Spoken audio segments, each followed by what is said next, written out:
buat kami yang sedang belajar, anak-anak didik kami di Sanggar Tari Gandes Pamantes. Ya.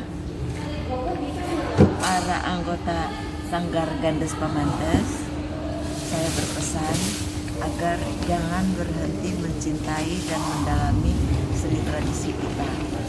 Pelajari juga sejarahnya, pelajari juga sinopsisnya, pelajari latar belakang tarian itu.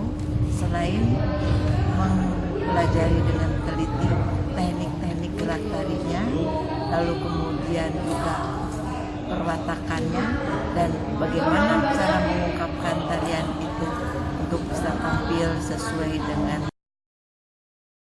cerita dari tarian itu.